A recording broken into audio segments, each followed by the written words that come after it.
In recent years, Oklahoma State University has seen a rise in international students. Take Gary, for example.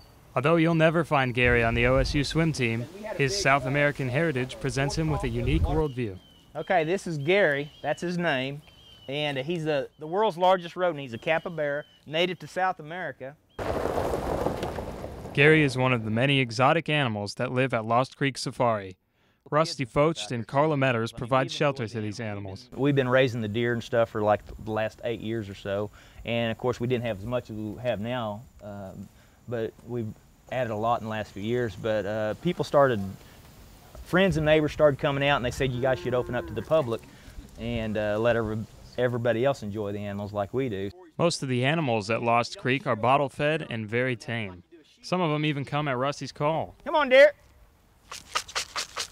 We get a lot of them from other small zoos like this, or there's other private breeders, but we also get a lot of donated animals.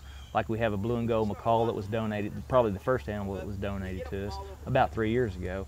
And since then we've taken in a lot of different kind of birds.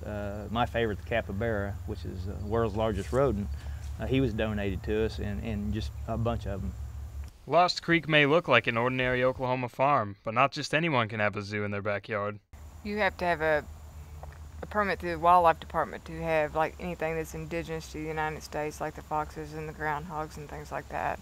To exhibit to strangers, you have to have an exhibitor's license through the USDA. To keep costs low at Lost Creek Safari, donators help with the food. We do get a lot of donated produce from different people that helps, not only helps our feed bill, but it gives the animals a treat. You know, they don't have to have hay or grain all the time. They get some produce. But yeah, there's a lot of different feeds that we can't find here in Oklahoma that we have to have shipped to us, like the kangaroo chow. You know, you can't find it here in Stillwater, and some of the rodent foods. The animals at Lost Creek Safari all have unique personalities. Some peek into places they shouldn't. A video of him with his head caught. Some are messy eaters. Yeah, and she's always hungry, so she never gets full. Some will do anything to eat. We normally give him a bottle. Since its opening 6 months ago, Lost Creek Safari is constantly booked with tours. So we like to do small tours, like 25 people at a time. That way everybody can get in and feed the animals and stuff like that. So we do like 3 tours a day on the weekends. We do one like about probably 11, 2, and 5 during the weekends. And then on the weekdays, we just usually do one in the evening. And sometimes if we're starting to do a lot of schools and daycares, so we'll do one in the middle of the day sometimes. From zebras to camels to kangaroos, you can find it all at Lost Creek Safari.